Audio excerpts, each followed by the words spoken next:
This happens to you every night, and you've never questioned it. You hand your baby to dad. Silence, peace, maybe even a smile. You take the baby back. Instant tears, screaming, reaching for the other parent like you're the enemy. And in that moment, a terrible thought creeps in. What am I doing wrong? Nothing. You're doing everything right, and that's exactly why they're crying. This isn't a parenting failure. It's not manipulation. It's not colic or gas or teething.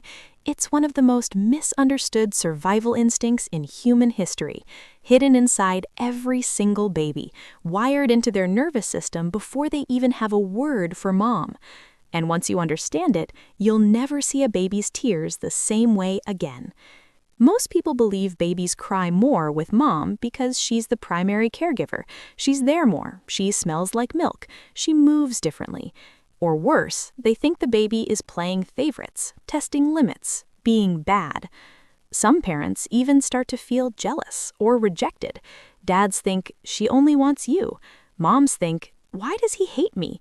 But here's what the research says. That belief is not just wrong, it's backwards. Babies don't cry more with mom because they're unhappy with her. They cry more because they feel safe enough to break down.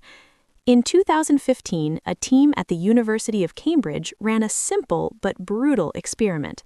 They placed infants between 6 and 18 months in a room with their mother, then their father, then a stranger, and they measured one thing: stress hormones, specifically cortisol. When a stranger entered, cortisol spiked. No surprise. When dad was in the room, cortisol stayed low, but not zero.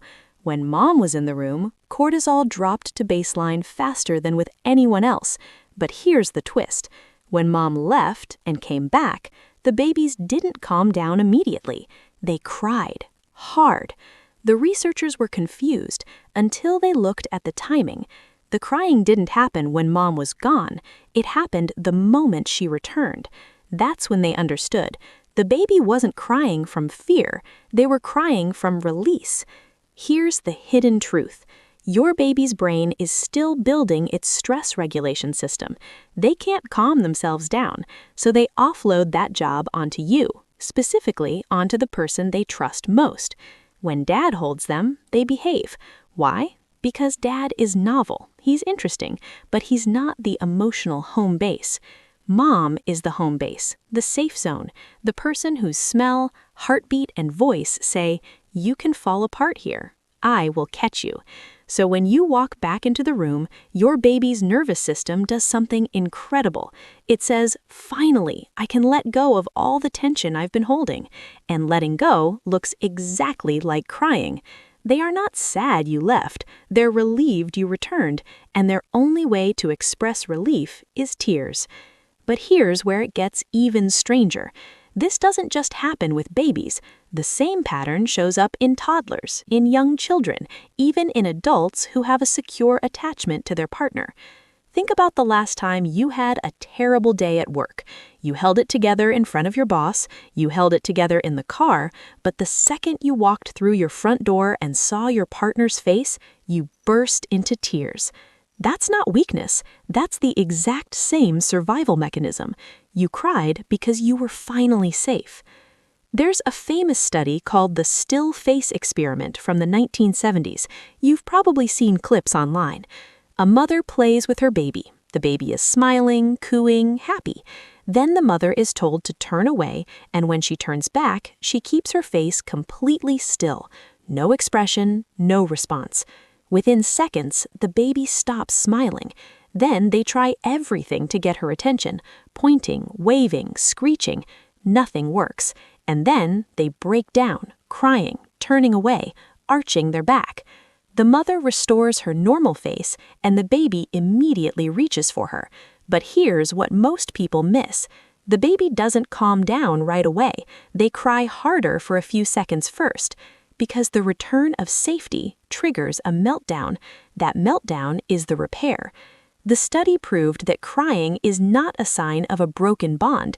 It's a sign that the bond is working. So let me ask you something personal. When your baby cries in your arms, the loud, desperate, only you can fix it cry, what's your first feeling? If you're like most parents, it's anxiety, maybe guilt, maybe exhaustion. But now I want you to hear a different voice in your head, one that says, this baby is not rejecting me, this baby is choosing me. You are not just observing this behavior, you are part of an ancient, unbroken line of mothers and babies who survived because of this exact dance. The baby cries, you respond. The baby learns, my distress brings comfort. That lesson becomes the blueprint for every relationship they will ever have. You are not failing when they cry. You are building their trust in the world. And here's the layer almost nobody talks about. Fathers and non-primary caregivers often feel left out. They see the baby calm in their arms and think, I'm the better parent. Or worse, mom is too anxious. But that calmness is not necessarily a good thing. Some babies are good with dad because they've learned he won't respond to distress the same way, so they suppress their tears. Their cortisol stays elevated, you just can't see it. Those babies aren't happier, they're hiding. The crying with mom is proof of emotional honesty. It's the baby saying, I don't have to perform for you, you already know me. That is not a problem to solve. That is a gift. Now, a warning, because this truth has a shadow side. If a baby cries constantly with mom and never stops, even after being held and fed and changed, that's different. That could be a sign of colic, reflux, or a sensory issue. And if a baby never cries with mom, always stone-cold calm, that's actually more concerning. It can indicate learned helplessness or a disrupted attachment. The healthy range is messy, it's loud, it's exhausting, but the moment you should truly worry is when the crying stops completely, because silence in an infant is not peace, it's often shut down. So the next time you hear that gut-wrenching wail, don't ask, why won't they stop? Ask, what are they finally safe enough to feel? You were once that baby. Long before you had memories, you had a body that remembered.